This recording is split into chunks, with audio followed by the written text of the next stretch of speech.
Good morning everyone, स्वागत है आप सभी का जीके जोन में। तो गाइस, आज हम झारखंड के भूगर्भिक संरचना को देखने वाले हैं। देखिए, बहुत सारे लोगों को ये टॉपिक थोड़ा बोरिंग लग सकता है, लेकिन बहुत इम्पॉर्टेंट टॉपिक है। क्योंकि देखिए, अगर आप जान जाइएगा कि झारखंड में किस प्रकार के चट्टान कहाँ पे है, तो आपको जो है खनिज चैप्टर पढ़ने में भी अच्छा लगेगा। और खनिज चैप्टर पढ़ लेंगे आप तो उद्योग चैप्टर भी उससे रिलेट करके पढ़ सकते हैं कि अच्छा, ये खनिज यहाँ मिलती है, यानी कि यहाँ पर इस प्रकार का उद्योग ज़्यादा होगा। तो कोई भी चैप्टर जो है एक दूसरे से कनेक्टेड होता है। आप चट्टान के विषय में जान गए तो आप ये भी पता कर सकते हैं कि वहाँ पे जो है किस प्रकार की भूमि है, ऊंची भूमि है, नीची भूमि है, वगैरह वगैरह। तो चलिए देखते हैं झारखंड की भूगर्भिक संरचना। पहले एक छोटा सा दिया हुआ डायग्राम, पहले इसी को रीड करते हैं हम। झारखंड की भूगर्भिक संरचना। तो झारखंड में देखिए, आर्कियन कालीन चट्टान से लेकर नवीन जलोढ़ के निक्षेप तक पाए जाते हैं। तो कौन कौन से हैं? पहले एक छोटा सा ओवरव्यू देखते हैं। आर्कियन चट्टानें, विंध्यन क्रम की चट्टानें, गोंडवाना क्रम की चट्टानें, सिनोजोइक क्रम, राजमहल ट्रैप, नवीनतम जलोढ़। चलिए डिटेल्स में देखते हैं। आर्कियन चट्टानें, तो देखिए, सबसे पहले हमारी धरती ठंडी होनी प्रारंभ हुई, तो सबसे पहले जिस चट्टान का निर्माण हुआ उसे हम कहते हैं आग्नेयी चट्टानें। आग्नेयी चट्टानें प्राथमिक चट्टानें हैं जिससे सारी चट्टानों का निर्माण हुआ है। जब आग्नेयी चट्टानों का निर्माण हो गया, उसके बाद में जब इसमें जो है टूट फूट प्रारंभ हुई, तो इसमें अवसादी चट्टानों का निर्माण हुआ। जब आग्नेय और अवसादी चट्टानों में दाब ताप के कारण जो परिवर्तन हुआ, तो रूपांतरित चट्टानों का निर्माण हुआ। फिर ज्वालामुखी के माध्यम से जो है ये सभी चट्टानें ज्वालामुखी में जाने के बाद फिर जब ये ठंडी हुई, तो इस प्रकार क्रम जारी रहा। तो एक एक करके चलिए पढ़ते हैं। पहले स्टार्ट करते हैं आर्कियन कालीन चट्टानें। सबसे पुरानी है इसलिए आर्कियन कालीन की चट्टानें, क्योंकि धरती के सबसे पहले ठंडा होने के बाद इसी चट्टान का निर्माण हुआ था। झारखंड की चट्टानी संरचनाओं में यह सर्वप्रमुख है। एक और बात बता दूं कि हमारा जो झारखंड है प्रायद्वीपीय पठार का उत्तर पूर्वी हिस्सा है, यानी कि ये गोंडवाना लैंड का ही हिस्सा होगा, यानी कि बहुत पुरानी है। तो बहुत पुरानी होने के कारण यहाँ पे जो है ये चट्टानी मिली होगी। उसके बाद अवसादी चट्टानों का निर्माण हुआ होगा और रूपांतरित चट्टानों का निर्माण हुआ होगा। तो चलिए देखते हैं आर्कियन कालीन चट्टानें। झारखंड की चट्टानी संरचनाओं में यह सर्वप्रमुख है, जिसका विस्तार झारखंड के लगभग 90% भाग पर है। प्रचुर मात्रा में खनिज संसाधनों का भंडार होने के कारण ये आर्थिक दृष्टि से झारखंड की सर्वप्रमुख चट्टानें हैं। इन चट्टानों में आग्नेय, अवसादी और रूपांतरित तीनों प्रकार की चट्टानें मौजूद हैं तथा छोटा नागपुर पठार आग्नेय, अवसादी और रूपांतरित चट्टानों का संबंध इसी काल की चट्टानों से है। इन चट्टानों का विस्तार झारखंड के सिंहभूम, सरायकेला, सिमडेगा, दक्षिण पूर्वी झारखंड क्षेत्र में है। इन चट्टानों को आर्कियन क्रम व धारवाड़ क्रम की चट्टानों में वर्गीकृत किया गया है। झारखंड आर्थिक सर्वेक्षण 19-20 के अनुसार राज्य के 85% भूभाग पर आग्नेय व रूपांतरित चट्टानों का विस्तार है। अब देखते हैं आर्कियन क्रम। ये गर्म व तरल लावा के जमाव से निर्मित ग्रेनाइट चट्टानें हैं जो जीवाश्म रहित है। तो सबसे पहले अगर देखिए, ज्वालामुखी से कोई मैग्मा या लावा निकला, तो वहाँ पे कहाँ से मिलेगा? जीवाश्म। तो इसमें जीवाश्म का अभाव होता है।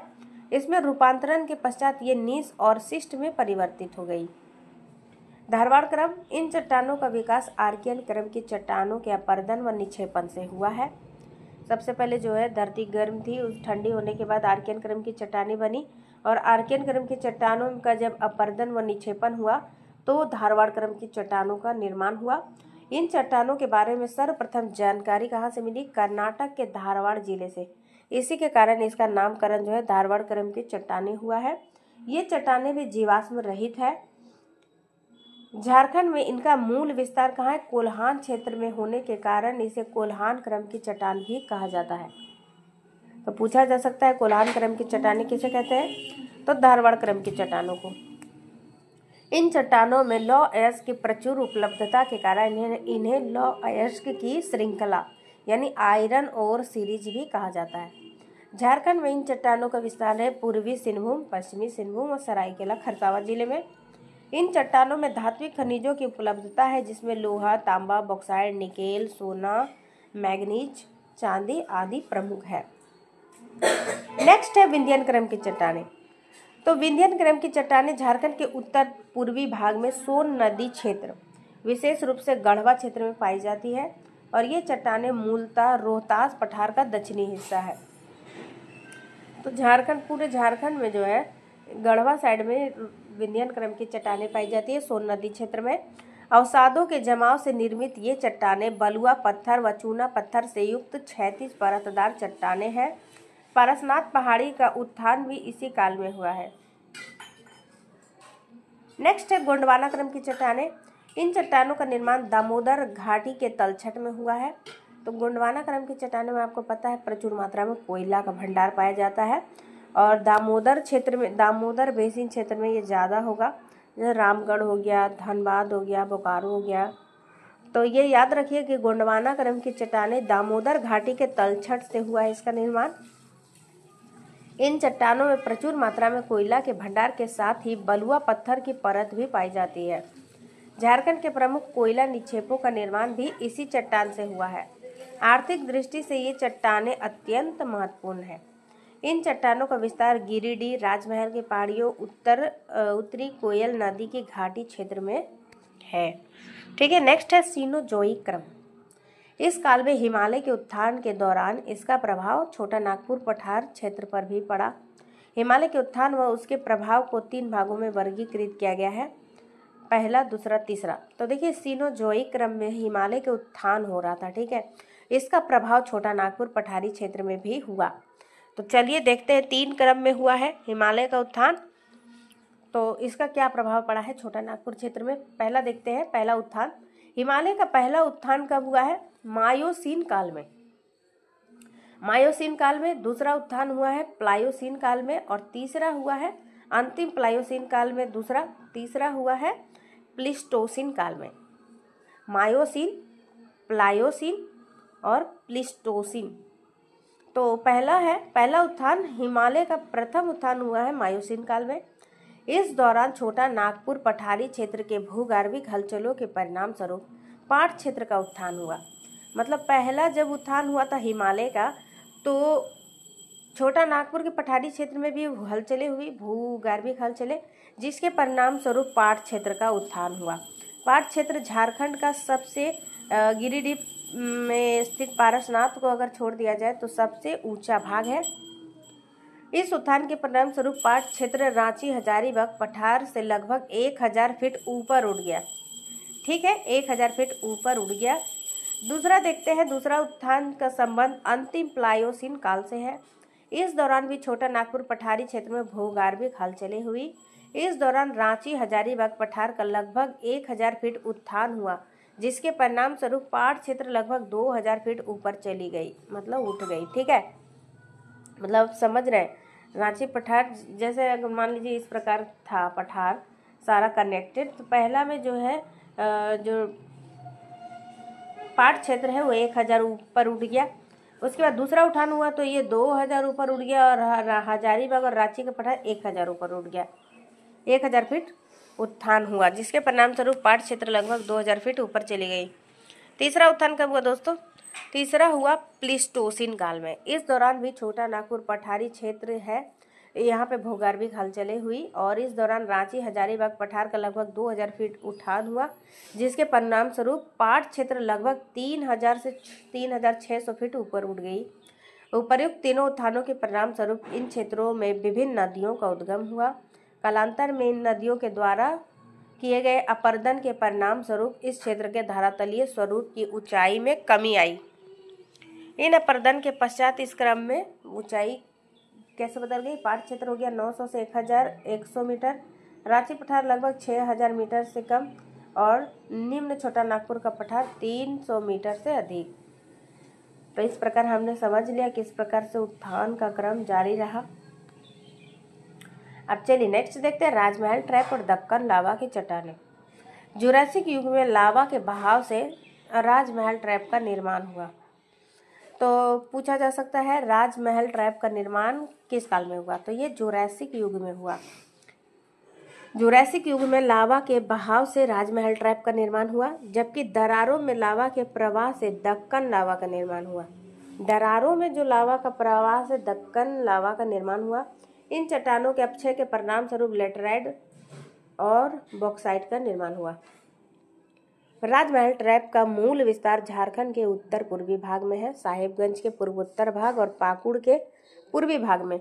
इसके अलावा यह झारखंड के पाट क्षेत्र में भी राजमहल ट्रैप यानी दक्कन लावा है में भी विस्तार है। इसका ऊंचाई लगभग 900 से 1100 मीटर तक है। आगे देखते हैं नवीनतम जलोढ़ निक्षेप। नदियों के अपर्दन व जलोढ़ों के निक्षेप के परिणाम स्वरूप इसका निर्माण हुआ है, जो वर्तमान में भी जारी है। झारखंड के राजमहल के पूर्वी क्षेत्र, सोन नदी घाटी और स्वर्णरेखा नदी घाटी के निचली घाटी के क्षेत्रों में नदियों के जलोढ़ों के निक्षेप से इस संरचना का निर्माण हुआ है। इसके द्वारा मैदानी क्षेत्र में निक्षेप के परिणाम स्वरूप कई स्थानों पर ग्रेनाइट के उच्च भूभाग का निर्माण हुआ है, जिसे मोनेड नॉक कहा जाता है। एक बार और पढ़ देती हूँ। मैदानी क्षेत्रों में निक्षेप के परिणाम स्वरूप कई स्थानों पर ग्रेनाइट के उच्च भूभाग का निर्माण हुआ है। ग्रेनाइट के ऊंचे भूभाग का निर्माण हुआ, जिसे क्या कहा जाता है? मोनेड नॉक कहते हैं। अब देखते हैं मैप देखना बहुत ज़रूरी है, इससे आपको याद रहेगा। ठीक है, तो देखिए यहाँ पे देखिए, ये जो है दामोदर बेसिन है।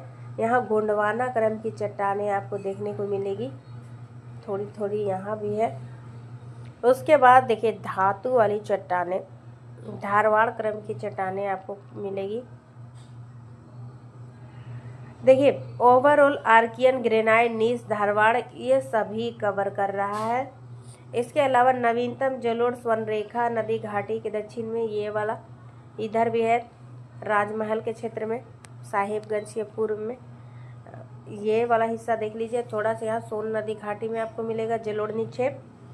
उसके बाद देखिए विंध्यन क्रम की, मैंने बताया विंध्यन क्रम की चट्टानें केवल गढ़वा क्षेत्र में है, सोन नदी के घाटी क्षेत्रों में। उसके बाद गोंडवाना आपको दिख गया यहाँ दामोदर बेसिन में। राजमहल ट्रैप साहेबगंज और दुमका साइड देखिए राजमहल ट्रैप है यहाँ पे।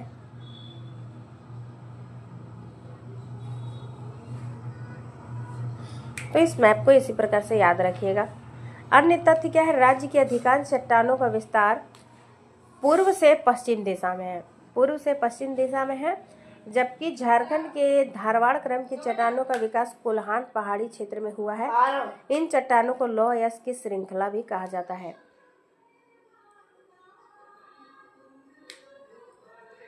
तो आज के वीडियो में इतना ही। यहाँ एक और मैप था, ये देख लेते हैं। आर्कियन क्रम की चट्टानें ग्रेनाइट नीस शिस्ट है। धारवाड़ क्रम की चट्टानें में ही प्रमुख लौह यश कहाँ पाया जाता है? धारवाड़ क्रम की चट्टानों में। विंध्यन क्रम की चट्टानों से हमें क्या प्राप्त होता है? बलुआ पत्थर व चूना पत्थर की प्रचुरता होती है। गोंडवाना क्रम की चट्टानों में कोयले की प्रचुरता मिलेगी आपको। सीनोजोइक क्रम में क्या हुआ था? हिमालय का उत्थान हुआ था, जिसका प्रभाव कहाँ पे पड़ा? छोटा नागपुर क्षेत्र में भी पड़ा। 3 उत्थान हुआ था, तीनों का प्रभाव छोटा नागपुर क्षेत्र में पड़ा, हमने देख लिया। राजमहल ट्रैप में आपको लेटराइट और बॉक्साइट की प्राप्ति होगी, जबकि नवीनतम जलोढ़ में मोनेडॉक की प्राप्ति क्या हो जाएगी? जब निक्षेपों के कारण ग्रेनाइट के जो ऊंचे भूभाग हैं उन्हें मोनेडॉक कहते हैं, मोनेड नॉक कहते हैं। ठीक है, तो गाइज बस आज की वीडियो में बस इतना ही। वीडियो अच्छा लगा तो लाइक शेयर, चैनल को सब्सक्राइब कीजिए। और देखिए इसका ऑब्जेक्टिव मैं लेकर आऊँगी, उसको अगर आपने बना लिया तो समझिए आपका पूरा क्वेश्चन क्लियर हो जाएगा। तो चलिए दोस्तों, प्लीज़ वीडियो को लाइक ज़रूर कीजिए। आप लोग बोलते हैं वीडियो कंटिन्यू करने के लिए, लेकिन लाइक नहीं करते। देख लेते हैं लेकिन लाइक बिल्कुल नहीं करते हैं। और अगर कुछ कमी है तो प्लीज़ कमेंट सेक्शन में बता सकते हैं, क्योंकि जो इंसान को हमेशा पॉजिटिव चेंजेस करते रहने चाहिए। तो अगर कुछ नेगेटिव आपने देखा तो प्लीज़ बताइएगा, उसमें मैं सुधार करने की पूरी कोशिश करूँगी। Thanks for watching.